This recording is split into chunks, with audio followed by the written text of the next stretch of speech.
Hello my dear student, welcome back to competitive guider channel में आप सभी का स्वागत है।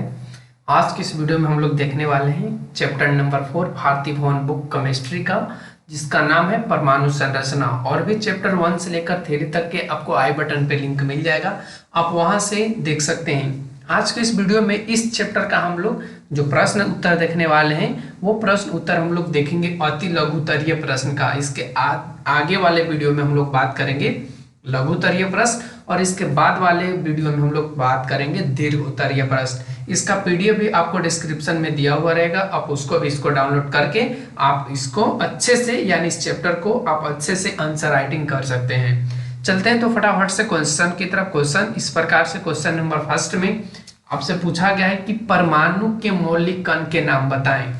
तो इसका उत्तर क्या हो जाएगा? परमाणु के 3 मौलिक कण हैं। यहाँ पे थोड़ा सा मौलिक कण को सुधार लेंगे, ठीक है ना। 3 मौलिक कण हैं, एक आपका है न्यूट्रॉन, सेकंड आपका है प्रोटॉन और थर्ड आपका है इलेक्ट्रॉन। नेक्स्ट क्वेश्चन पे चलते हैं। क्वेश्चन नंबर 2 में कहा है कि परमाणु के नाभिक में उपस्थित मौलिक कणों का नाम बताएं। तो परमाणु के नाभिक की बात करें तो इस तरीके से नाभिक जो बना होता है, इसमें कौन कौन से परमाणु स्थित होते हैं। तो इसका सही जवाब होगा 2 होते हैं। एक तो आपका न्यूट्रॉन होता है और एक आपका प्रोटॉन होता है, यानी P और N इसमें क्या होता है, रहता है। चलते हैं क्वेश्चन नंबर 3 पे। क्वेश्चन नंबर 3 में क्या बोला है कि परमाणु के नाभिक में कैसा विद्युत आवेश होता है। तो जाहिर सी बात है प्रोटॉन आपका पॉजिटिव होता है और न्यूट्रॉन पे तो कोई आवेश नहीं होता है, तो ये हमेशा क्या होगा, धनात्मक। तो इसका सही जवाब होगा धनात्मक। क्वेश्चन नंबर 4 में कहा है कि परमाणु उदासीन क्यों होते हैं। ये आपको बताना है कि परमाणु उदासीन क्यों होता है। तो चलो इसका उत्तर देख लेते हैं। उत्तर में यहाँ पे लिखा गया है कि ऋण आवेशित इलेक्ट्रॉन और धन आवेशित प्रोटॉन की संख्या समान होने के कारण जो नाभिक है ना, वो क्या होता है, उदासीन होता है। तो आप समझ सकते हैं। चलते हैं क्वेश्चन नंबर क्वेश्चन नंबर 5 पे। क्वेश्चन नंबर 5 में बोला है कि इलेक्ट्रॉन और प्रोटॉन के आविष्कारकों के नाम लिखें। तो इलेक्ट्रॉन के जो आविष्कारक हैं उनका नाम है जे थॉमसन, और प्रोटॉन के जो आविष्कारक हैं, खोजकर्ता है, डिस्कवरीज हैं, उनका नाम है रदरफोर्ड। आप लोग एक ट्रिक याद रखेंगे, यहाँ पे हम लिख देते हैं ईटा पर नाच। ई से इलेक्ट्रॉन, ट से जे थॉमसन, प से हो जाएगा प्रोटॉन और र से रदरफोर्ड, न से यहाँ पे लिख देते हैं न्यूट्रॉन और च से हो जाता है जेम्स चैडविक। तो आप इसको याद रखेंगे, ठीक है ना। चलते हैं next question. Question number 6। Question number 6 में कहा है कि नाभिक का आवेश उसके किस कण पर निर्भर करता है। तो इसका सही जवाब होगा उसका प्रोटॉन पे निर्भर करता है। कहने का मतलब जो नाभिक होता है जनरली इसमें तो 2 ही होता है, एक आपका क्या होता है P और सेकंड आपका N होता है। तो N आपका तो क्या है, N आपका क्या है, मतलब इस पे कोई चार्ज नहीं होता है, कोई आवेश नहीं होता है। लेकिन आपका प्रोटॉन क्या होता है, पॉजिटिव, तो इसलिए ये प्रोटॉन पर ही निर्भर करता है। चलते हैं question number next. Question number 7 में कहा है कि परमाणु संख्या क्या है। तो चलिए फटाफट से इसका उत्तर देख लेते हैं। परमाणु संख्या क्या है, तो कहता है कि परमाणु के नाभिक में उपस्थित प्रोटॉनों की कुल संख्या को हम लोग परमाणु संख्या कहते हैं। आप लोग कमेंट सेक्शन में बताना कि परमाणु संख्या को इसका सिंबल क्या है, यानी किस चीज से हम लोग सूचित करते हैं परमाणु संख्या को। तो चलते हैं नेक्स्ट क्वेश्चन। क्वेश्चन नंबर 8 में कहा है कि परमाणु द्रव्यमान क्या है। तो इसका देख लेते हैं डेफिनेशन। तो कहता है कि प्रोटॉन, न्यूट्रॉन और इलेक्ट्रॉन के योगफल को हम लोग क्या कहते हैं, परमाणु द्रव्यमान कहते हैं। समझ सकते हैं, प्रोटॉन, न्यूट्रॉन और इलेक्ट्रॉन तीनों को आप जब ऐड कर दोगे तो इससे जो मिलेगा उसको हम लोग कहते हैं परमाणु द्रव्यमान। चलते हैं next question. Question number 9। Question number 9 में कहा है कि हाइड्रोजन के 3 समस्थानिक होते हैं, तीनों के आपको नाम बताने हैं। तो चलिए इसका देख लेते हैं। फर्स्ट जो आपका समस्थानिक हाइड्रोजन का होगा वो आपका प्रोटियम, ड्यूटेरियम, ट्राइटियम, ये इसके 3 समस्थानिक होते हैं हाइड्रोजन के। तो चलते हैं question number next. Question number 10 में कहा है कि आयन कितने प्रकार के होते हैं। बहुत इजी क्वेश्चन है। आयन तो 2 प्रकार के होते हैं, एक धन आयन होते हैं और एक क्या होते हैं, ऋण आयन होते हैं। तो चलिए इसका आंसर देख लेते हैं। यहाँ पे हमने लिखा है कि 2 प्रकार के, एक आपका धनात्मक और एक आपका ऋणात्मक। अगर ऐसे नहीं समझ में आ रहा है तो आप ऐसे भी लिख सकते हैं धनायन और सेकंड आप लिख सकते हैं ऋणायन। ये इसका आयन के प्रकार है। चलते हैं क्वेश्चन नंबर 11। 11 में कहा है कि समस्थानिकों के परमाणु द्रव्यमान में क्यों भिन्नता होती है। जो समस्थानिक होते हैं उनके परमाणु द्रव्यमान क्यों अलग अलग होती है, क्यों उनमें भिन्न भिन्न होते हैं। तो इसका उत्तर देख सकते हैं, ये न्यूट्रॉनों की संख्या के कारण। किसके कारण? न्यूट्रॉन की जो संख्या होती है वो भिन्न होता है, और इसी के कारण जो परमाणु द्रव्यमान है वो भिन्न होता है। चलते हैं क्वेश्चन नंबर 12। क्वेश्चन नंबर 12 यहाँ पे देखिए 13 डायरेक्टली हो गया है, तो आप ध्यान रखिएगा इसको थोड़ा सा, ठीक है ना। तो यहाँ पे कहता है कि जिस तत्व का परमाणु संख्या 17 है, ठीक है ना, जिस तत्व का परमाणु संख्या कितना है? 17 है, उसकी संयोजकता क्या होगी। तो देखिए ये 17 किसकी बात कर रहा है? 17 किसकी बात कर रहा है? तो ये 17 आपका किसका होता है? क्लोरीन का, ठीक है ना, क्लोरीन का, Cl का। जब इसका इलेक्ट्रॉनिक विन्यास निकालोगे तो क्या निकलेगा? 287। सिंपली समझो 287। अब यहाँ पे जो बाहतम में होता है, जो बाहर में होता है, इसी से हम लोग तो करते हैं संयोजकता को निकालते हैं। आपने पढ़ा होगा कि 1 से लेकर 4 तक रहेगा तो ज्यों का त्यों लिखा जाएगा, यानी 1 से लेकर 4 तक के अगर बाहतम कक्षा में इलेक्ट्रॉन होते हैं तो आप जैसे वैसे ही लिख देंगे संयोजकता के फॉर्म में। लेकिन जैसे ही ये 5 से ऊपर हो जाए, 4 से ऊपर हो जाए, यानी 5 से स्टार्टिंग और ये 8 तक जाए, तो इसको क्या करेंगे? जो दिया गया है 8 में से उसको हम लोग इलेक्ट्रॉन की बाहतम कक्षा में से घटा देंगे। तो यहाँ पे कितना है? 7। तो 8 में से 7 घटा देंगे तो कितना आ जाएगा? 1। यानी इसका क्या आंसर निकल के आएगा कि 1 है, और वो आपका उसकी संयोजकता क्या होगी? डायरेक्टली यही पूछा है, तो कितना होगा? 1 होगा। चलते हैं नेक्स्ट क्वेश्चन की तरफ। नेक्स्ट क्वेश्चन में क्या पूछा गया है कि तत्वों की संयोजकता किस पर निर्भर करती है। जो तत्व है इसकी संयोजकता किस पर निर्भर करती है? तो इसका सही जवाब होगा परमाणु के बाहतम कक्षा के इलेक्ट्रॉन पर निर्भर करता है। Question number 15। क्वेश्चन नंबर 15 में कहा है विसर्ग नली में कैथोड किरणें कहां से निकलती है। विसर्ग नली में कैथोड किरणें कहां से निकलती है? तो इसका सही जवाब हो जाएगा कैथोड से ही निकलती है। कैथोड किरणें कैथोड से ही निकलती है, ध्यान रखेंगे। थोड़ा सा ये बहुत ही टिपिकल चीज है क्योंकि यहाँ पे कंफ्यूजन वाली चीज है, तो आप इसको ध्यान रखेंगे। कैथोड किरण कहाँ से निकलेगा? कैथोड किरण कैथोड से ही निकलता है। चलते क्वेश्चन नंबर 16। उस तत्व का नाम बताइए जिसके परमाणु में सिर्फ 2 मूल कण पाए जाते हैं। बहुत टफ क्वेश्चन है लेकिन बहुत इजी भी है।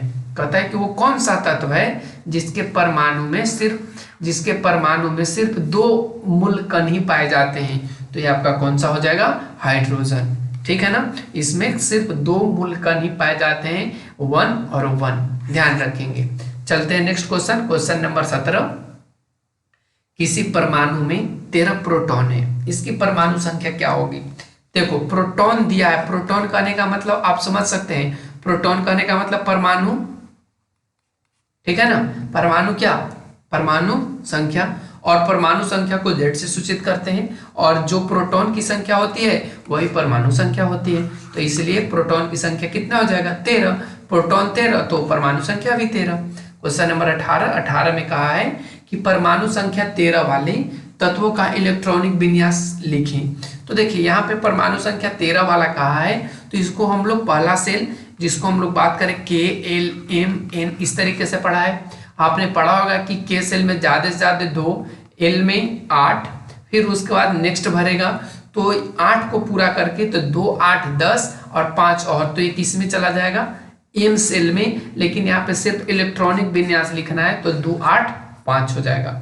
चलते हैं नेक्स्ट क्वेश्चन। क्वेश्चन नंबर 19 में कहा है कि Cl यानी क्लोरीन परमाणु तथा क्लोरीन माइनस, देखिए ध्यान रखेंगे यहाँ पे Cl माइनस है, आयन में प्रोटॉन की संख्या बताएं। तो देखिए जनरली अगर हम लोग क्लोरीन की बात करें तो क्लोरीन में कितना होता है? 17, और ये जब लेगा तो ये 18, ध्यान रखेंगे।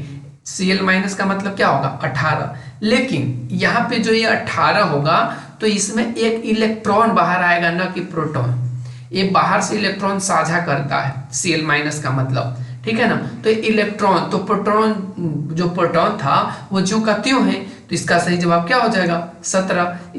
इसलिए आप लोग कंफ्यूजन में मत आना कि Cl माइनस लिखा है तो इसका मतलब है कि 18 होगा, ठीक है ना, एक गलत हो जाएगा। ये ज्यों का त्यों ही रहेगा, क्योंकि यहाँ पे प्रोटॉन की संख्या नहीं बढ़ती है, ये इलेक्ट्रॉन की संख्या को बढ़ाता है। चलते क्वेश्चन नंबर 20। क्वेश्चन नंबर 20 में क्या बोला है, परमाणु संरचना के किस भाग पर तत्व के रासायनिक गुण निर्भर करते हैं। परमाणु संरचना के किस भाग पर तत्व के रासायनिक गुण निर्भर करते हैं, तो इसका सही जवाब होगा परमाणु संख्या पर। ध्यान रखेंगे परमाणु संख्या पे।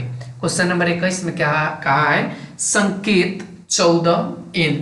कहने का मतलब ये इस तरीके से आपको समस्थानिक के फॉर्म में दिया है।